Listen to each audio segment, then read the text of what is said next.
ikaze ku gicamunsi cyo kuri uyu wa mbere ni ku itariki ya 30 n'ukwezi kwa gatatu 2026 ni update nshya aho tubazaniye amakuru agiye atandukanye y'imirwano ikomeye iri gusakirana ishuri rya FCM 23 ndetse n'ihuriro rya FARDC mu bice bigiye bitandukanye cyane ariko turibanda muri Nord Kivu usatira teritwari ya Rubero mu bice bigaragaramo impinduka zidasanzwe nyuma yuko bafata uduce twangururu bafashe n'ibindi bice by'ingenzi. Bona yuko akugaruka inyuma kw'ihuriro rya FCM 23 bikomeje kugenda byongera imbaraga zidasubirwaho. Ni mu gihe kandi ingabo za Angola zatangiye kwataka FCM 23 muri Sud Kivu. Byifashe bite sayingi rero turarebera hamwe tujye Masisi turebe hamwe mu Minembwe uko byifashe. Ni munyemere rero turi buze no kwakira umuroko informa aduido nido ibikomeje kubera ku butaka bwa Republika ya Demokarasi ya Kongo mu bice bigiye bitandukanye. Ni munyemere rero mbanze mbashimiye mbifuriza amahoro y'Imana bwese bwo kubana natwe. Ikindi kandi namwe mukiza bwa mbere na kindi musabwetse gukanda subscribe mukarayikinga bityo mukiyongera mu muryango mugari odemo kumva makuru cukumbuye kandi yizewe. Ni munyemere rero tubanze turebe ibyagendanye na diplomasi byatangajwe na Antoine Felix Tshisekedi. Ariko ho gatoya anje muri kumva kandi tugiye gukomezanya ni Damiha umugisha murabizi neza cyangwa abatabizi ku murongo wa telefone twacira umuroko w'ifamo wacerere mu bice byo mu burasirazuba bwa Republika ya Demokarasi ya Kongo bizima ubundi akaduha kuri Flotine uko byifashe. Reka turebe ibya politike aho bikomeje kugenda abyerekeza. Na makuru akomeye cyane ya perezida wa Republika ya Demokarasi ya Kongo Antoine Felix Tshisekedi aho uyu munsi yongeye gutangaza bikomeye yuko n'ubundi Amerika igiye kubafasha kubaka igisirikare, imihanda ndetse n'ibindi bifitiye akamaro igihugu. Ibi byiyongereho n'ubundi mubizi neza ko yabahaye ibirombe byose byo ku butaka bwa Republika ya Demokarasi ya Kongo ndetse harimo n'ibirombe biri mu bice AFCM 23 bamaze gufata. Ibi rero dore ukuntu yabitangaje ati abanyamerika bazadufasha kubaka ingabo zikomeye zo kurinda igihugu cyacu, bazazana amafaranga yabo bashora imari muri Kongo, bazubaka imihanda, ubucuruzi kandi imishinga izagaragara abana bacu babone aho bahera. Abanzi bashakaga kudusiga mu ntambara no mu mibabaro, bashakaga buri kimwe, ariko ibyo byose ubu birasa nk'ibirangiye. Abandi bati aferi Amerika irayirangije, abandi bati ese Tshisekedi koko ibyo ari kuvuga nibyo niko bimeze. Nubwo byose ari kubivuga ariko nakubwira yuko wenda mbere yuko tureba uduce tw'ingenzi twari turimo imirwano, reka tujye muri Karehe naho kuri kumvikana imirwano ikomeye cyane ku rwego rwo hejuru. Ariko reka tuze tubanze turebe agace k'ingenzi bamaze gufata muri biriya bice byo muri biriya bice n'ubundi byo muri Nord Kivu werekeza Karehe nyuma yuko bagarutseho inyuma ho gatoya mu bigaragarira abari bo bose. Ariko wenda reka tuze tubanze turebe ko byifashe ndetse turebe nuko situation ihagaze. Ku murongo wa telefone rero turi kumwe na Bwana Bizima kugira ngo aduhe uko situation ihagaze. Bwana Bizima wiriwe neza? Bwana Bizima network zishobora kuba zabaye ikibazo ariko muranyemerera tubanze turebe ko byifashe kandi aduhe ido nido yikomeje kuba kandi bikomeje kugenda byibazwaho n'abatari bakeya. Bamwe bati ese AFCM 23 gahunda yakoze ni gati ki, gahunda irimo ni bwoko ki? Ibi bikomeje kugaragaza imbaraga zidasanzwe ry'iri huriro rya AFCM 23 nyuma yuko bagaragaje ko bagarutse inyuma, kandi muzi yuko twabahaye amakuru y'ido nido yuko ibi byose ari uburyo bari gukina. Ku murongo wa telefone reka twakire Bwana Bizima. Bwana Bizima wiriwe neza? Yego Bwana Bizima byifashe bite, bihagaze bite? Mukanyereje message umbwira yuko sayingiyi AFCM 23 imaze gufata agace k'ingenzi nyuma y'uko ifasha agace ka Ngururu, aho ubundi ni muri teritwari, ni teritwari ya Nyiragongo cyangwa ni teritwari ya Rucuru? Iyi ni teritwari ya Masisi, kuko ubu uvuye za Gatoyi na Ngururu ndetse werekeza mu bice bya Remeka aho koalisiyo ya FARDC ndetse Wazalendo na FDLR ziri, ubona ko aka gace ka Mitimingi kari hagati yo kwinjira muri Gatoyi ndetse uvuye muri izo nce na Ngururu uvuye mu nce za Remeka, kuko Remeka ubu tuvugana nicyo gice gisa n'igiherereyemo koalisiyo ya FARDC, Wazalendo ndetse na FDLR. Ariko ibi ni ibice ubona ko M23 bijyanye n'umugambi ifite cyane, operasiyo ifite ikomeye hano, kandi ubona ko isa naho yajujubije cyane iyi koalisiyo n'umujinya mwinshi bijyanye n'uburyo mu gihe bitambutse yabakuye muri Kazinga ndetse itunguranye naho bayinebweye, kuko mu gihe baherukaga kuyikura muri Kazinga babaye nk'aho bayihoreye,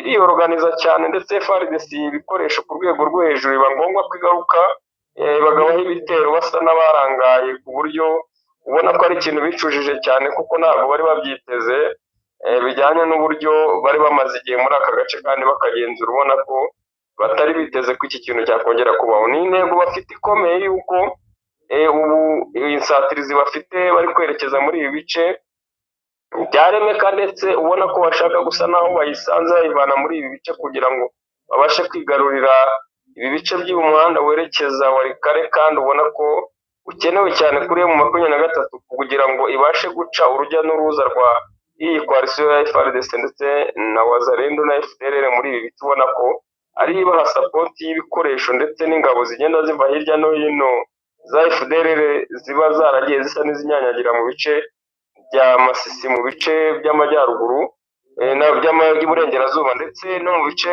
bya Walikale na Kare, ubona ko ari ibice bigize FDLR ku rwego rwo hejuru, hariho support zigenda zituruka kugira ngo zinjire muri ino Remeka, kuko ubona ko ariyo hariho umuhanda usa n'ujya kubahuza werekeye. Rero ni ikintu ubona ko M23 yafasheho umwanzuro ukomeye cyane, kandi ubona ko imbaraga n'umuvuduko ifite muri iyi minsi ari nk'aho udasanzwe. Yes, bwana Bizima, ako gace ubundi nyirizina karamarira iki M23, ndetse ukanadutangariza uduhido n'ido n'uburyo kari kuri strategique?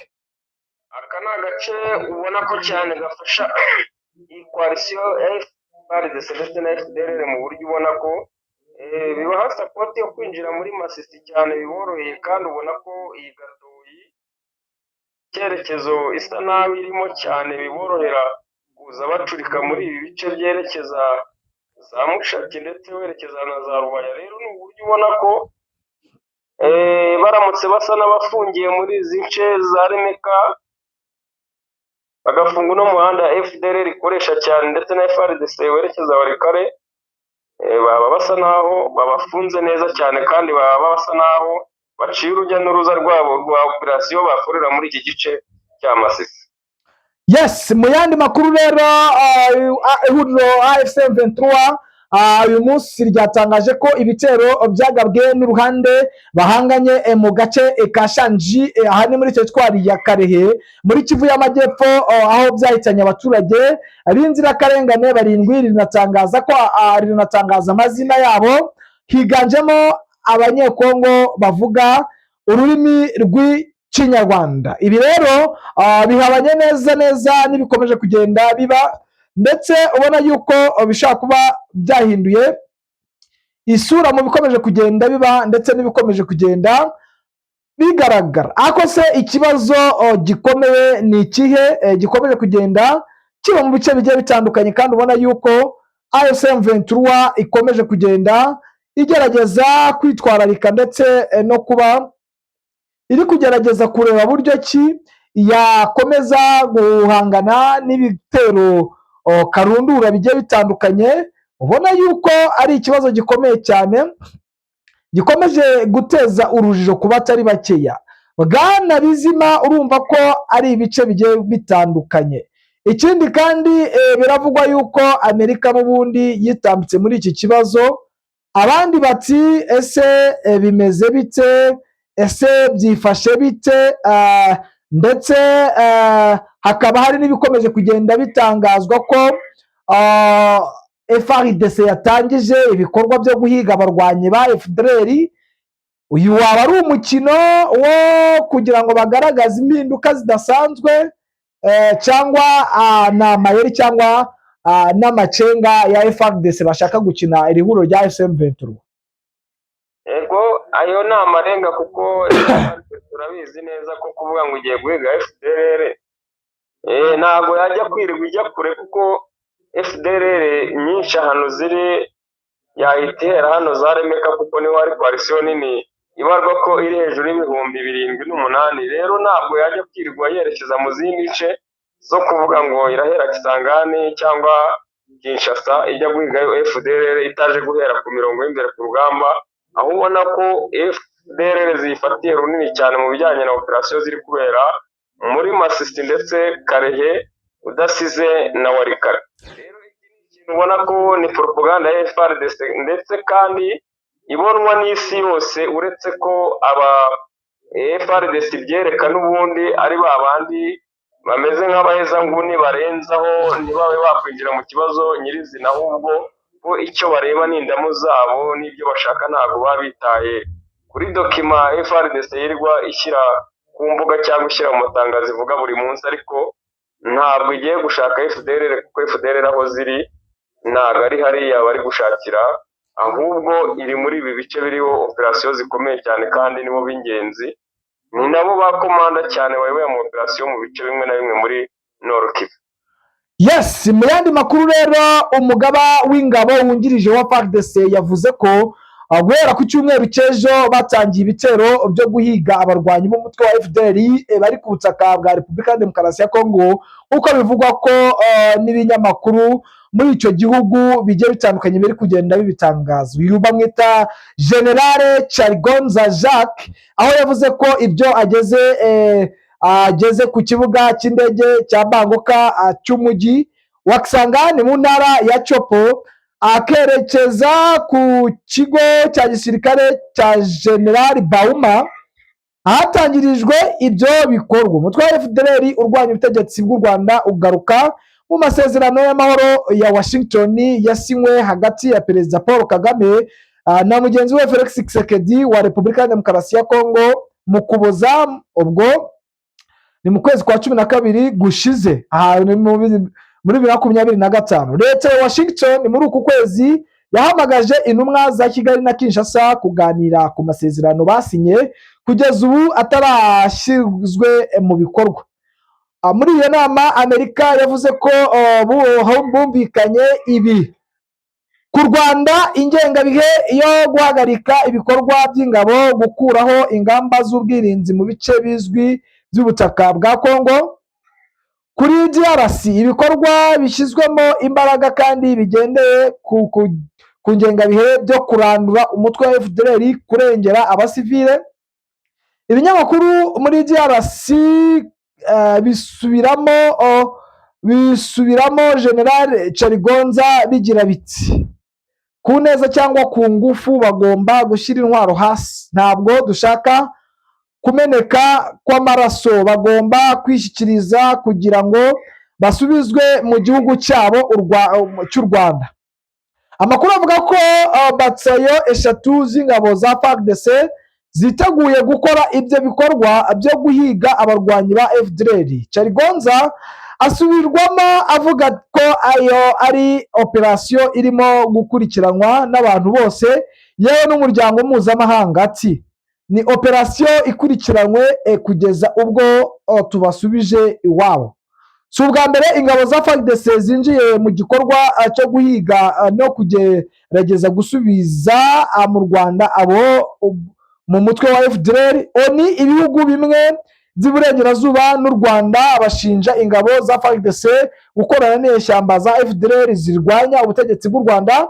Oni ibihugu bimwe by'iburengerazuba DRC Congo nabo bagashinja u Rwanda gufasha umutwe wa M23 urwanya ubutegetsi bwa Kinshasa kandi wigaruriye ibice bimwe mu burasirazuba bwa Kongo. Impande zombi zihakana ibyo zishinzwa. Intambara mu burasirazuba bwa Repubulika ya Demokarasi ya Kongo kuva muri 2022 yatumye abantu ibihumbi amagana bava mu byabo baba impunzi mu gihugu cyabo, abandi bahungira mu Burundi, mu gihe naho abandi babarirwa mu bihumbi bamaze kwitaba Imana.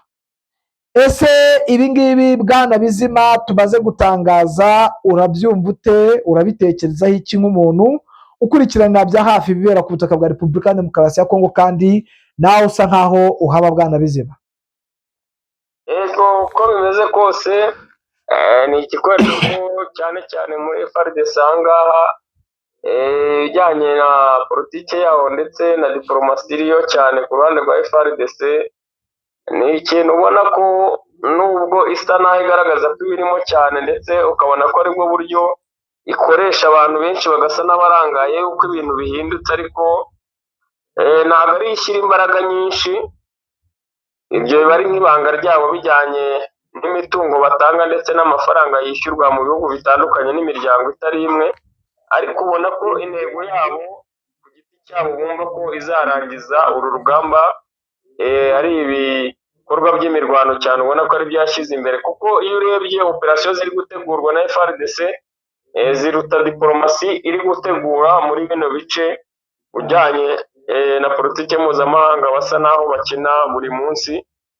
Ubona ko imirwano ari iri imbere ya byose cyane kandi ariho bishingikirije ko ari intsinzi yabo iri, ariyo mpamvu ubona ko imirwano na operasiyo zabo ari iza buri munsi, no mu gihe cy'agahenge batajya basa naho badohoka, kuko ubona ko igihe cyose imirwano ariyo baba basa naho bashyize imbere kandi ariho bategemeye ko ariho babonera intsinzi ku rwego rwo hejuru. Ari nayo mpamvu ubona ko operasiyo zabo zihenze ziri nk'amafaranga cyane ku bijyanye n'ibikoresho, ku bijyanye n'ubutasi ndetse no ku ngabo zirwana iyi mirwano, ubona ko ari ingabo zishyurwa kandi zituruka hirya no hino. Rero ni ikintu gikomeye cyane, ariho ushobora kurebera ugasanga kugira ngo iyi ntambara izabashe gusa naho irangira mu buryo bwa diporomasi ari ibintu bidashoboka cyane, bijyanye n'uburyo ubona ko muri diporomasi nta mbaraga ziriyo zingana ziri mu rwego rw'intambara ruri gutegurwa na FARDC cyane, ubona ko ariyo isa naho yabishyize imbere ku rwego rwo hejuru. Yes, Bwana Bizima, rero tujyane ku yandi max akomeje kugenda habera imirwano, twibande cyane no muri Sud Kivu, tubwire uko situation ihagaze. Reka tutarava muri Nord Kivu mvuge kuri operasiyo n'ubundi isa naho itavuzweho byinshi cyane, yagizwe nk'ibanga ariko ihari kandi izakomeza kuvugwa muri kano gace ka Ngururu n'ubundi muri izi sayidi za Gatoyi. Ubona ko ubwo iherutse gufatwa ku munsi w'ejo aribwo bisa naho byavuzwe cyane, ari operasiyo habereye yo mu buryo utavuzweho cyane y'abacancuro 11 babashije gufatirwa muri ibi bice.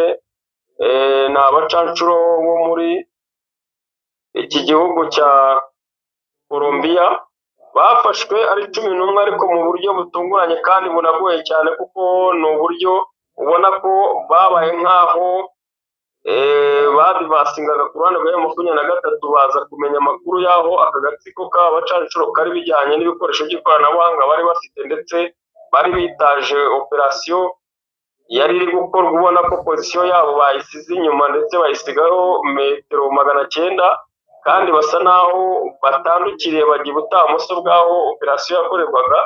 Biza kumenywa n'abatasi ba M23 babonye uwo murongo w'abo bacancuro ndetse kandi babona ko witandukanyije n'iyi koalisiyo, biba ngombwa ko bawinjirira cyane bigoranye ariko bawugeraho, ndetse birengagiza koalisiyo yari isa naho ije muri operasiyo ku mirongo y'imbere ku rugamba, yinjira muri iki gice cya Ngururu basa n'abayitaje bo bakurikira ya section y'abacancuro. Biza kurangira basa naho bayigose iba nkiguye muri ambushi, biba ngombwa ko mu gusa naho bahunga ikikango cy'uko baguye muri ambushi, biba ngombwa ko bari bamaze kwicara n'ibikoresho byabo biri hasi. Abenshi babashije kwiruka batabitwaye, yaba imbunda ndetse n'ibyo kurya bari bafite, kuko operasiyo yabo bayigendana ibyo bakoresha bijyanye n'iminsi 4 cyangwa 5. Habamo gusiga radiyo ya manipaka yabo, uwari uyifite abasha kugenda nta kintu atwaye, bijyanye n'uburyo barashwe basa n'abatunguwe.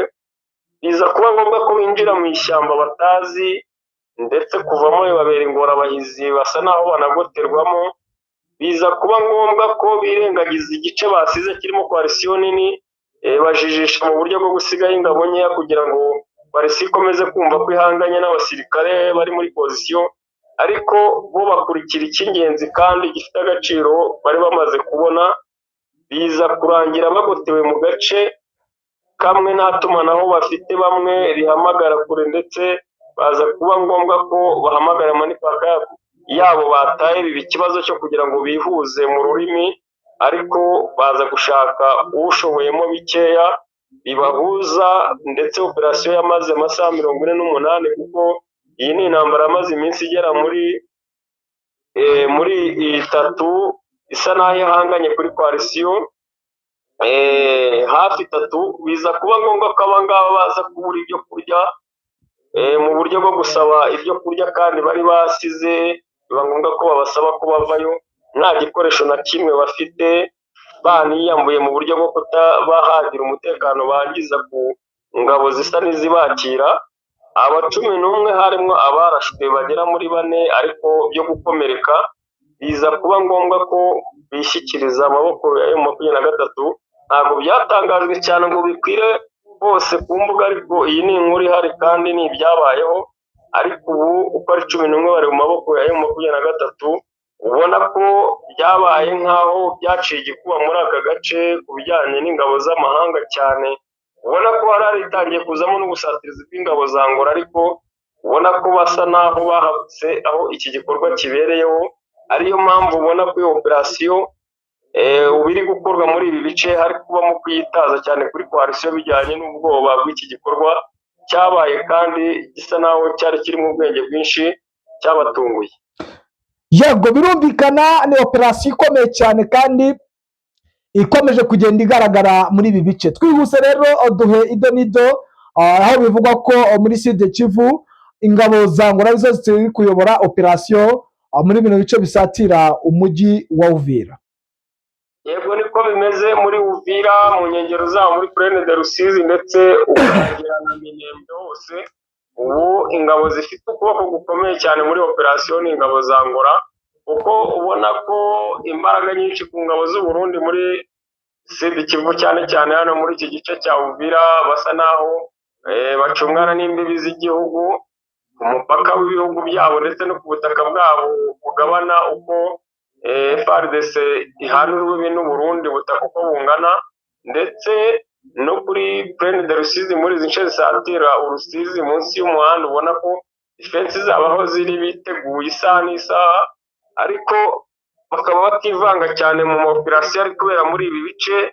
Kandi bashyizeho ikintu kimeze nka zone muri uyu mujyi wa Uvira, uvuye ku mupaka w'u Burundi ubagabanya, hariho metero zisa naho zashyizwemo ingabo z'u Burundi gusa, ku buryo nta wundi musirikare wo muri koalisiyo ubasha gukorozinga. Ariyo mpamvu ubona ko harimo ikikango gikomeye ku baturage bo muri ibi bice ko habaye imirwano ikomeye yatuma habamo guhunga, bashobora kutemererwa kuba bakwinjira mu gihugu cy'u Burundi, bijyanye na force z'abasirikare b'u Burundi bari muri bino bice, kandi ubona ko haba ku manywa na nijoro batajya bagoheka. Rero ni ikintu gikomeye cyane kigaragaza ikikango n'umutekano muke muri uyu mujyi wa Uvira, kandi ubona ko operasiyo zikomeje ku ruhande rwa M23 zo kugenda bagaba ibitero shuma mu duce dutandukanye mu buryo bw'ingenzi, hari icyo bashaka kumenya cyangwa kwangiza, aribyo bikomereje muri ibi bice cyane. Ariko bikaba ari ibitero bisa naho biciriritse, ariko byazengereje ingabo z'amahanga, ndetse ubona ko byananiye kwihanganirwa cyane n'izi ngabo za Angola, ku buryo babuze urwego babirwanamo, kuko ntabwo ari intambara iba yeruye, kandi ni intambara ijya ibashegesha ikabangiriza ibikoresho, ndetse rimwe na rimwe ikabatwara n'ubuzima bw'abasirikare. Yes, Bwana Bizima, rero reka tugushimire, tukwifuriza kugubwa neza kuri iki gicamunsi cyo kuri uyu wa mbere. Yego, murakoze cyane. Namwe bakunzi ba Kigali Real News, ngizo updates. Ese biragana he, biri bwerekeze he ko operasiyo zikomeje kuba amagasi ubwo reka twitege ibikomeje kugenda abiza n'ubundi turahabaye kugira ngo tujye tubaha ibyo n'ibyo nk'uko twabibasezeranije. Murajya mutwihanganira, updates ziba zatinze kuza kandi twiyemeje kuzajya tubaha amakuru acukumbuye kandi yizewe. Ciao, Imana ikomeze yihanganishe abari muri zone y'intambara ndetse n'abarwayi ndetse n'abababaye muri rusange, mbifuriza kwihangana kuko Imana ni byose. Ciao.